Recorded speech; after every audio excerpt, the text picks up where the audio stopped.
Cubo raza. So this is Pelon, and I'm back dropping another little gem on you.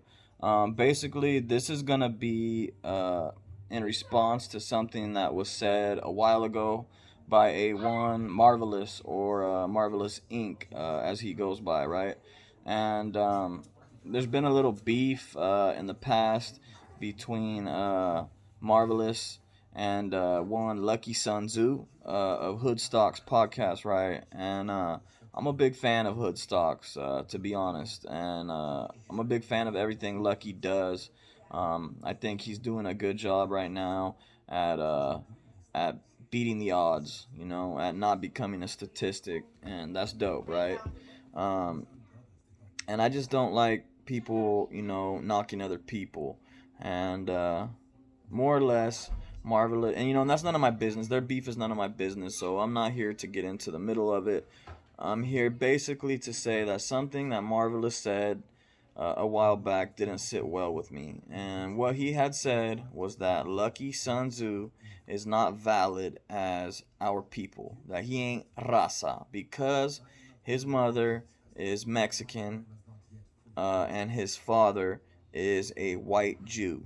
And that was surprising to hear because if Marvelous, he prides himself on being heavily immersed into indigenous cultura, he should know then that as indigenous people, we are matrilineal, we are matriarchal, meaning that we give our women the utmost respect, for they are the givers of life. They're the creators. And without them, we would not be here.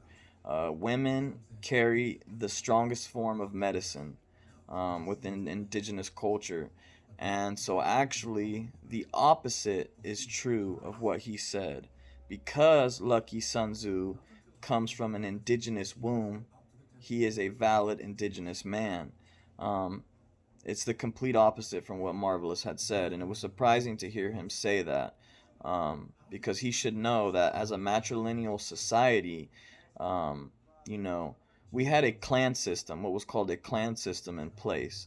And basically, if you did not have an indigenous mother, let's say that you had a white mother and an indigenous father, you would have no clan to inherit, and you may or may not be accepted by the tribe. You would have to have a strong will and show something, so show some kind of promise or willpower. You would have to display a very uh, good amount of talent in order to be accepted by the tribe if your mother was not indigenous. Um, you know? So basically, it's the complete opposite of what Marvelous said. A person that would have an indigenous father and a white mother would have no clan to inherit. You see, you inherit your mother's clan, and it's your mother, it's not actually your father that is responsible for becoming your mentor or teaching you how the ropes of becoming a man. And indigenous culture, it's our mother's brothers, it's our mother's father, our grandfather, who is responsible for showing you the ropes of how to be a hunter gatherer, how to be a fisherman, how to be a steward of the land, how to um, collect medicines, how to hold ceremony. All of those things come from your clan, and your clan was inherited by your mother. To be indigenous is to come from an indigenous womb. Now, that's not to say that I don't recognize people who have a white mother as not indigenous. I do. The truth is, you get genes from both your mother and your father, right? And either way, that's up to you. If you have a Mexican mother, um, or a white father, you're indigenous. If you choose to identify that way. If you are, if you have a white mother and an indigenous father and you choose to identify as indigenous, that's completely up to you. Um, you know, and I use Mexican and indigenous interchangeably because the majority of us Mexicans are, in fact, indigenous people. I have one more video out that touches on that, right? Um, so basically, I just wanted to set that straight. Um, and you don't have to take my word for it, right? I encourage all of you to do your own studies on this.